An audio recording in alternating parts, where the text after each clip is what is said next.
Imagine un instant si 98% de tes problèmes pouvaient être réglés grâce à 7 habitudes surpuissantes. Si tu pouvais être moins stressé, améliorer tes finances, améliorer tes relations, améliorer ta motivation et ton bien-être au quotidien en appliquant seulement 7 habitudes hyper simples à intégrer dans ton quotidien. Tu penses peut-être que c'est trop beau pour être vrai, mais pourtant c'est exactement ce que je vais te montrer dans cette vidéo. Et d'ailleurs, on attaque tout de suite avec la première habitude, faire le plus dur en premier. Dis-moi juste si ça te parle. Tu te réveilles le matin, tu prends ton téléphone, tu commences à scroller sur TikTok ou sur Instagram, tu réponds aux messages que tu as reçus pendant la nuit, puis tu commences ta journée en faisant des trucs faciles, pas trop prise de tête. Et résultat, à la fin de la journée, les tâches les plus importantes, celles qu'il faut vraiment que tu fasses, elles sont toujours là, en train de te hanter l'esprit parce que tu les as pas faites. Ce schéma, ces habitudes-là, c'est la recette parfaite pour stagner et ne pas avancer dans ta vie. Heureusement, il existe une méthode ultra simple et une nouvelle habitude à adopter qui te permet de doubler ta productivité et d'augmenter ta motivation, c'est justement faire le plus dur en premier. En fait, il faut que tu vois ton cerveau comme un réservoir d'énergie mentale. Chaque décision que tu prends, chaque effort que tu fais va petit à petit grignoter la réserve d'énergie de ton cerveau.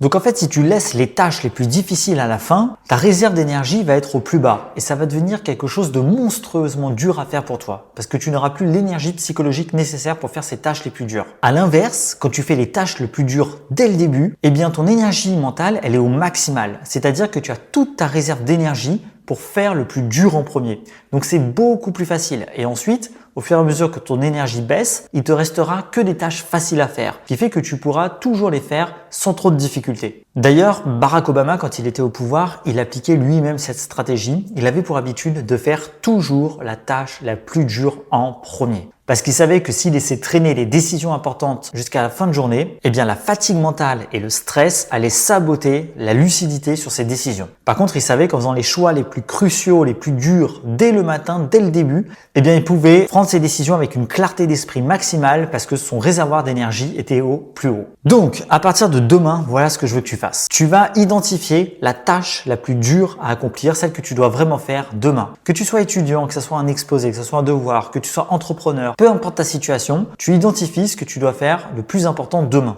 Et demain, avant même de commencer à scroller sur ton téléphone, à regarder tes emails, à répondre aux messages, eh bien tu commences directement par cette tâche, directement. S'il faut que tu te lèves plus tôt le matin, lève-toi plus tôt, tu t'organises comme tu veux, mais commence par cette tâche la plus importante de ta journée demain. Fais ça pendant 3 semaines de suite, tu te bloques un créneau d'1 heure, 1 heure et demie, 1 demi-heure, tout dépend de la difficulté de la tâche que tu as à faire. Et tu verras que si tu fais ça 3 semaines de suite, tu vas ressentir une différence monstrueuse. Deuxième habitude pour régler 98% de tes problèmes, c'est de faire du sport tous les jours. Peut-être que tu as souvent ce manque d'énergie, tu te sens souvent fatigué, tu n'arrives pas à te motiver.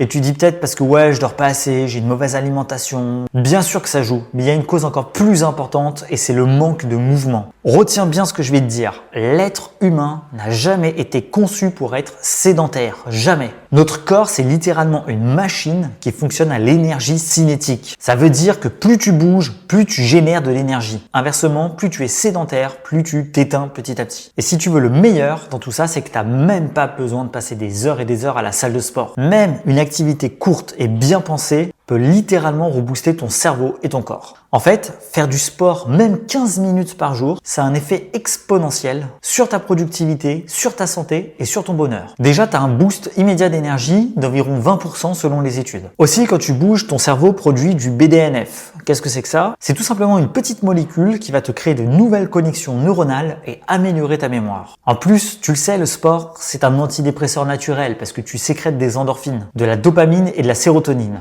Toutes ces hormones permettent de réduire le stress, d'améliorer ton humeur et de booster ta motivation. Et surtout, point important, c'est que ton corps, en bougeant souvent, régule mieux le cortisol, le fameux hormone du stress. Donc en gros, faire du sport, c'est un cheat code pour te sentir mieux et réussir à être plus productif, mieux dormir, avoir une meilleure humeur et améliorer ton quotidien. Et tu peux prendre des grandes personnalités connues, Richard Branson, le fondateur de Virgin. Lui, il expliquait que faire du sport, ça lui donnait environ 4 heures de productivité en plus par jour. Même Jeff Bezos, le fondateur d'Amazon, fait du sport parce qu'il estime que l'énergie, elle est encore plus précieuse que le temps.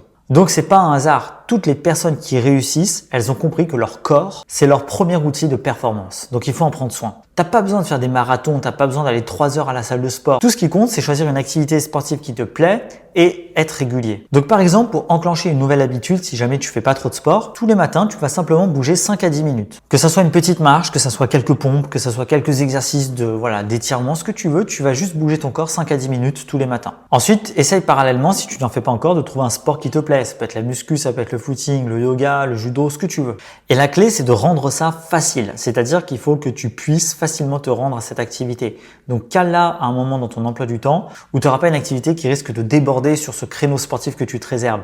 Et rends ça facile, d'accord? Prends toutes tes affaires de sport, prends tes chaussures. Il faut que quand tu te dises je vais bouger, que ça soit simple. Il faut que ça soit pas trop loin, que ce soit un créneau où tu aies le temps et que ça soit facile pour toi d'y aller et de t'y mettre. Et donc moi, c'est pour ça, quand je vais à la salle de sport, eh bien, je prends toujours des salles de sport qui sont pas loin de là où je suis parce que je sais que si c'est trop loin, je ne vais pas être motivé et je vais pas y aller. Donc c'est hyper important. Donc je te lance un petit challenge. À partir d'aujourd'hui, si tu fais pas de sport, essaye de faire pendant une semaine 10 minutes de sport par jour. Ce que tu veux. Des pompes, des étirements, ça peut être chez toi ou alors tu sors, tu fais une marche pendant 10 minutes, tu fais quelque chose pendant 10 minutes où tu bouges ton corps et tu verras déjà dans une semaine, tu vas ressentir les bienfaits. Troisième habitude pour régler 98% de tes problèmes, c'est de lire et d'apprendre tous les jours. Si je te dis qu'il existe une habitude qui peut te rendre plus intelligent, qui peut te permettre de gagner plus d'argent, qui peut booster ta créativité et apporter confiance en toi, et qui est en plus utilisée par tous les leaders du monde, je pense pas que tu viendrais me dire ça m'intéresse pas. Et bien cette habitude, elle est simple, c'est l'apprentissage. Elle est à ta portée, encore plus aujourd'hui avec tous les outils qu'on a. Et ça, c'est un énorme problème, c'est que 95% des gens arrêtent d'apprendre après à l'école. Ils estiment qu'après l'école, il n'y a plus besoin d'apprendre. Donc ils stagnent, ils perdent l'habitude de l'apprentissage et leur cerveau devient une vieille machine rouillée obsolète. Par contre, je peux t'assurer que les 5% qui continuent à se former, qui continuent d'apprendre, qui continuent à lire,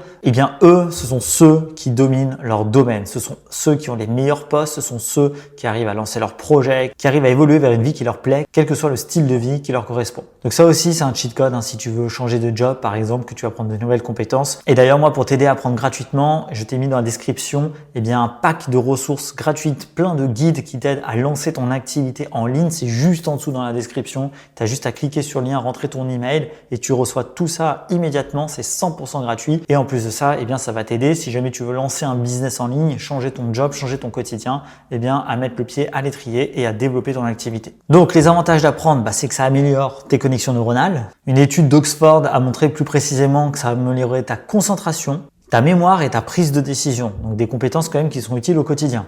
Tu as aussi cette notion d'effet cumulé, c'est-à-dire qu'on se dit toujours « ouais mais apprendre ou lire un livre c'est fastidieux ». Mais prenons l'exemple de la lecture d'un livre. Je ne vais pas te demander de lire un livre complet tous les jours, évidemment, bien que certains puissent le faire.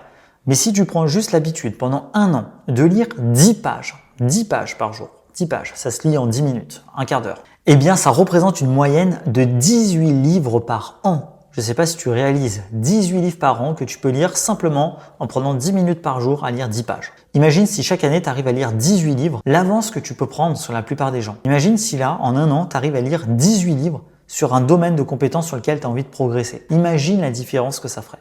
Et tu peux le faire simplement en prenant cette petite habitude d'apprendre 10 minutes par jour. Si je reste sur la lecture, dis-toi que ça diminue en moyenne de 68% ton stress. Donc c'est plus efficace qu'un café et c'est plus efficace qu'écouter de la musique pour te sentir mieux et déstresser. Sans parler de l'amélioration de ta créativité, de tes connaissances et de ton vocabulaire et de ta capacité à structurer des idées claires. Donc même pour le côté social et communication, c'est hyper puissant. Et d'ailleurs, pour la petite anecdote, Bill Gates lit en moyenne 50 livres par an. Warren Buffett, une légende de l'investissement dans le monde, passe 80% de son temps à apprendre. Et Elon Musk a quand même appris à construire des fusées en lisant des livres sur l'aérospatiale. Donc ça te montre un petit peu les résultats possibles si tu décides de prendre cette nouvelle habitude dans ta vie. Donc vois sur le long terme, vois sur 1 an, 3 ans, 5 ans. Imagine là où tu pourrais être si tu décides de continuer d'apprendre et de te former. Donc voilà, le plus important, c'est pas la longueur de tes sessions, c'est la régularité. Lis 10 pages par jour ou suis un module de formation par jour, par exemple, ou une vidéo de cours par jour. Si tu manques de temps, utilise les livres audio. Comme ça, quand tu es dans les transports, quand tu es en voiture, quand tu marches,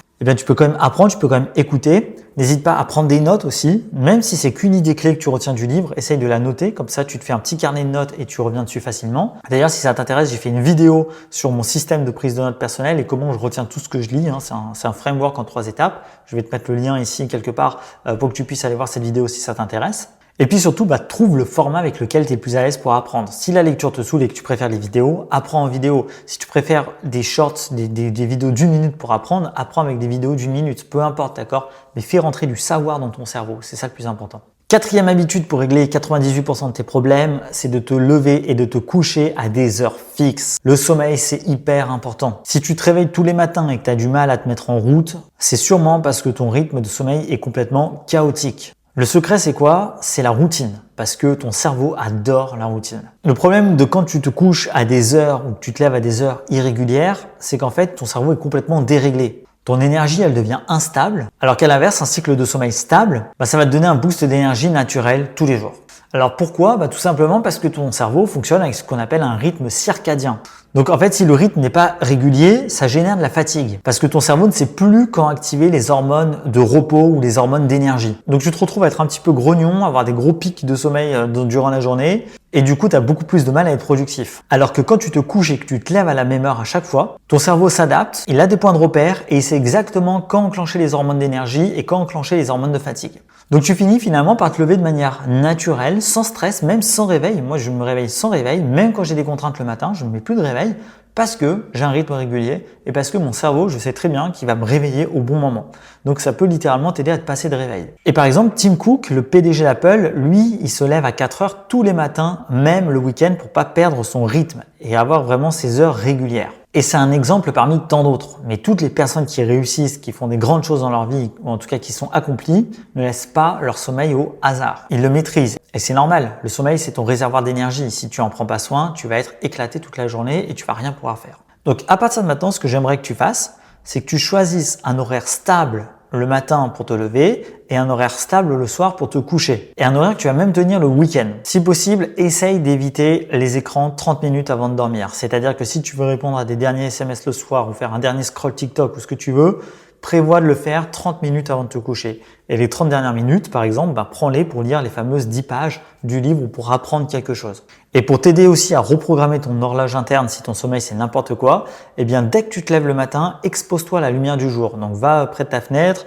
ou sors dehors, peu importe, mais expose-toi à la lumière du jour. Ça va te permettre de reprogrammer ton horloge interne. Cinquième habitude pour régler 98% de tes problèmes, c'est d'éliminer les distractions. Est-ce que ça t'est arrivé? Dis-moi si ça t'est arrivé en commentaire. Déjà, de bosser toute une journée en ayant l'impression de ne pas être productif, en ayant l'impression d'avoir rien foutu à la fin de la journée. Moi, ça m'est arrivé plein de fois. Et c'est pas une question de motivation.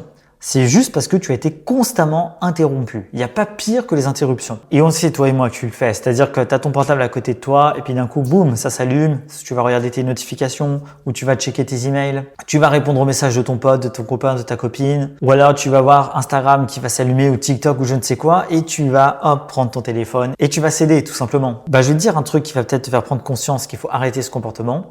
C'est que à chaque fois que tu t'interromps, il faut en moyenne à ton cerveau 23 minutes pour se reconcentrer sur la tâche que tu étais en train de faire. 23 minutes. Donc résultat, tu vas bosser dans un brouillard permanent en étant interrompu constamment au lieu d'être focus comme un laser sur ta tâche. C'est quoi la solution à ce problème? C'est le deep work, c'est-à-dire faire des sessions de travail profondes sans interruption. Et ça, c'est un hack des gens ultra productifs. Donc en fait, le concept du deep work, c'est pas moi qui l'ai inventé, ça a été popularisé par Cal Newport, qui est en fait un professeur qui avait étudié la productivité des élites. Et donc, qu'est-ce qu'il en avait déduit? Il en avait déduit que le cerveau a besoin de 15 à 30 minutes pour rentrer en concentration profonde. Cette concentration profonde, c'est un état de haute performance. Donc en fait, si tu es interrompu toutes les 5 minutes par ton téléphone ou par je ne sais quoi, tu ne rentreras jamais dans cet état de productivité. Tu seras toujours à un niveau de surface et tu n'exploiteras jamais la capacité pleine de ton cerveau et de ta concentration. Également, il en a déduit que le travail fragmenté était inefficace. Il y a des études qui ont montré qu'en moyenne, tu perdais 40% de productivité en faisant des interruptions régulières. Et d'ailleurs, pour moi, ça c'était un twist quand j'ai appris parce que pendant longtemps, je faisais la méthode Pomodoro de 25 minutes. Tu sais, je travaillais 25 minutes et 5 minutes de pause. Et depuis que j'ai été sensibilisé à ce concept-là du deep work, je bascule vers des sessions de travail profondes sans interruption pendant au moins 1h30. Et parce que justement, quand tu rentres en mode full concentration, ton cerveau est beaucoup plus productif. Ça améliore ta mémoire, ta vitesse d'exécution, ta concentration. Donc en fait, moins tu as de distractions, plus tu peux avoir d'impact en moins de temps. Et je sais pas si tu savais, mais J.K. Rowling, en fait, elle n'arrivait pas à terminer son dernier tome d'Harry Potter. Elle n'arrivait pas à le finir. Parce qu'elle était constamment interrompue. Donc tu sais ce qu'elle a fait? Elle est allée louer une chambre d'hôtel et elle s'est enfermée à l'intérieur sans téléphone, sans internet. juste pour être en mode deep focus complet et pouvoir se concentrer sans interruption. Résultat, elle a fini par attendre un des livres les plus attendus du siècle, on parle du dernier tome d'Harry Potter, en un temps record. Donc, comment t'appliques le deep work dans ta vie? C'est simple, à partir du moment où tu avances sur ton projet, sur quelque chose d'important pour toi, tu coupes toutes les distractions. Le plus simple, c'est que ton téléphone, tu le mets en mode avion, ou si tu sais que tu vas être trop tenté de le prendre, tu le mets dans une autre pièce, d'accord? Tu l'enlèves. Ou alors, tu installes des applications qui peuvent t'aider à bloquer, en fait, justement, d'autres applications. Tu peux en trouver plein sur Google Play ou l'Apple Store. Comme ça, au moins, tu es sûr que tu te laisses pas piéger. Et ce que tu fais, c'est que tu fais des sessions de 90 minutes de travail. Donc, pendant 1h30, tu travailles non-stop. Et ensuite, tu t'accordes une pause, il n'y a pas de souci. Ensuite, tu peux te prendre un quart d'heure, une demi-heure de pause et tu peux aller sur ton téléphone, scroller, faire ce que tu veux. Mais pendant 90 minutes, tu ne te laisses pas avoir, tu m'éteins toutes les distractions et tu fais un full focus sur ton activité, sur ton projet, sur ce qui est important pour toi. Et pour que ça soit vraiment efficace, essaye de te fixer un objectif clé par session. En commençant, n'oublie pas par la tâche la plus difficile. Par exemple, écrire un article de blog, créer ta formation en ligne, finir un exposé si tu es étudiant, etc. Donc, petit challenge aujourd'hui, en fonction de quand tu regardes cette vidéo, entre aujourd'hui ou demain, essaye de te faire une session de deep work de 90 minutes et dis-moi en commentaire ce que tu en penses, d'accord?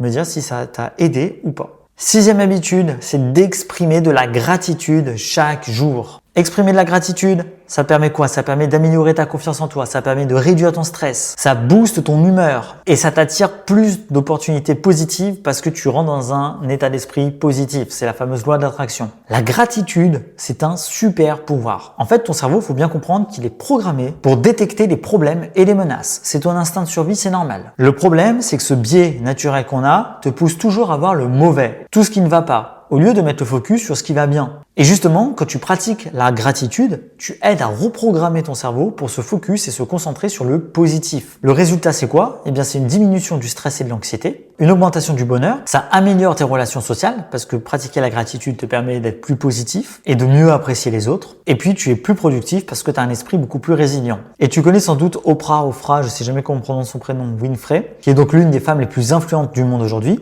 Eh bien, elle a révélé qu'elle tient un journal de gratitude depuis plus de 20 ans. C'est-à-dire qu'en fait, chaque matin, quand elle se lève, elle se note 3 choses pour lesquelles elle est reconnaissante. Et elle fait ça depuis 20 ans, tous les matins. En fait, elle explique que faire ça, ça l'aide à garder un mental positif, particulièrement aussi dans les moments où ça va pas, où elle a beaucoup de problèmes. Et elle dit que ça lui a aidé à attirer encore plus de succès dans sa vie. Donc franchement, si même elle arrive avec son emploi du temps hyper chargé à trouver 5 minutes par jour les matins pour pouvoir pratiquer la gratitude, alors toi aussi, tu en es capable. Donc l'idée, c'est quoi? C'est que chaque matin ou chaque soir, tu vas essayer de noter 3 idées de choses pour lesquelles tu es reconnaissant. Ça peut être des trucs vraiment tout bêtes. Par exemple, j'ai bu un bon café. J'ai eu une discussion agréable, j'ai passé un bon moment, j'ai apprécié ma balade, je suis en bonne santé, je me sens bien, etc. Ça peut être vraiment des choses simples, tu vois ce que je veux dire? Si tu veux encore pousser le truc plus loin, tu peux aussi exprimer ta gratitude aux autres chaque jour. L'idée, c'est d'essayer de remercier quelqu'un chaque jour, soit par un appel, soit par un message, ou soit juste sourire dans la rue. Et ça, il faut que tu l'intègres dans ta routine, d'accord? Il faut que tu en fasses quelque chose qui soit ancré dans ton quotidien. Donc fais-le toujours à un moment fixe. Et tu verras, si tu fais ça déjà pendant une semaine, ton mindset va complètement changer parce que tu vas être en train de reprogrammer ton cerveau. Donc, je t'invite à essayer pendant une semaine et à constater par toi-même les résultats. Enfin, la 7e grande habitude à adopter pour régler 98% de tes problèmes, c'est de planifier ce que tu dois faire le lendemain, la veille. Je suis sûr que tu t'es déjà réveillé plein de fois le matin en sachant pas ce que tu devais faire aujourd'hui et que tu fonctionnes en mode improvisation. Le problème de ça, c'est que tu manques d'organisation et que tu sais jamais trop quoi faire en fait pour avancer efficacement et tu procrastines et tu perds du temps. Je peux t'assurer quelque chose, c'est que les gens ultra productifs, ils ne se réveillent jamais le matin en ne sachant pas quoi faire. Et le meilleur moyen de faire ça, c'est de planifier la veille ce que tu vas faire le lendemain pour pas perdre de temps le moment où tu te réveilles. Déjà, ça réduit ton stress parce que quand tu sais le lendemain ce que tu dois faire, que tu as une vision sur ta journée, du coup, tu es beaucoup moins stressé parce qu'il y a une clarté mentale qui se dessine et ça devient beaucoup plus facile finalement de pouvoir s'organiser et de pouvoir avoir une idée de à quoi va ressembler ta journée. Il y a aussi une étude de l'université de Stanford qui a montré qu'en fait, les gens qui planifient leur journée la veille, eh bien, ils gagnent en moyenne 2 heures de productivité par jour le lendemain, ce qui est énorme. Ça t'aide aussi à mieux gérer les priorités parce que tu as le temps de planifier, de t'organiser correctement. Et surtout, il y a beaucoup moins de procrastination. Parce que si là, tu te réveilles le matin et que tu sais exactement ce que tu dois faire, c'est beaucoup plus facile de t'y mettre que de ne pas savoir quoi faire et déjà de perdre la moitié de ta matinée à se dire « Ok, qu'est-ce que je fais ?» et avancer dans la panique et un petit peu dans l'improvisation. Donc en fait, planifier ta journée la veille, c'est littéralement comme un GPS mental qui t'aide à savoir exactement où tu dois aller. Et je sais pas si tu connais la technique secrète d'Elon Musk pour gérer toutes ces entreprises. On parle quand même d'un mec qui gère à la fois Tesla, SpaceX, Neuralink en même temps. En fait, la stratégie d'Elon Musk pour s'organiser, c'est que la veille, il planifie en fait le lendemain avec des créneaux de 5 minutes. Il avance par petites sessions de 5 minutes, une succession de créneaux et de tâches de 5 minutes qu'il planifie la veille. Comme ça, il sait exactement ce qu'il doit faire de sa journée, presque minute par minute. Donc évidemment, tu n'as pas besoin de rentrer dans ce système-là de créneau de 5 minutes, mais c'est juste pour donner une idée en fait du niveau de planification qu'on peut avoir. Donc en gros, moi ce que je te conseille de faire, c'est quoi? C'est de lister les 3 tâches que tu dois faire le lendemain, d'accord? Et toujours en mettant la plus difficile en premier. Et ensuite, ce que tu vas faire, c'est que tu vas appliquer le deep work, tout s'imbrique, et tu vas pouvoir avancer comme ça grâce au deep work sur ton travail, sur ce que tu veux faire. Mais après, voilà, on n'est pas au niveau d'Elon Musk, donc moi ce que je te conseille de faire, c'est quand même de garder une certaine flexibilité au cas où tu as un changement dans ton emploi du temps. Donc vas-y, fais ça dès maintenant, d'accord? Tu écris pour demain les 3 tâches les plus importantes que tu veux faire, tu mets la plus importante en premier et tu me fais du deep work, une session pour mettre ça en application. Donc voilà ce que je voulais partager avec toi. Si tu mets en pratique ces 7 habitudes, je t'assure que 98% de tes problèmes vont se régler. Tu auras une meilleure humeur, une meilleure productivité, plus de motivation, plus d'organisation, un meilleur sommeil et j'en passe. Ça va régler la plupart de tes problèmes. Garde une vision de long terme, tiens dans le temps, c'est ça qui va faire toute la différence. N'applique pas ça 3 jours en laissant tout tomber. S'il faut, intègre-les progressivement dans ton quotidien. Commence par une habitude, puis une deuxième, puis une troisième, d'accord? Mais surtout, garde-les s'il te plaît en tête, imprime-les, note-les et mets-les en pratique. Elles sont ultra importantes et ultra puissantes. Et si jamais, justement, tu veux lancer un nouveau projet, que tu en as marre de ton job, que tu as envie de devenir entrepreneur en ligne, je t'ai mis à disposition des ressources gratuites, un grand pack d'entrepreneurs débutants que tu peux venir télécharger gratuitement. Tu as un lien qui est juste en dessous dans la description. Tu cliques dessus, tu rentres ton mail et tu reçois ce pack gratuit instantanément. N'hésite pas non plus à t'abonner pour pas louper les vidéos suivantes, à mettre un petit j'aime. Et moi, je te retrouve très vite dans les prochaines vidéos. Ciao, ciao!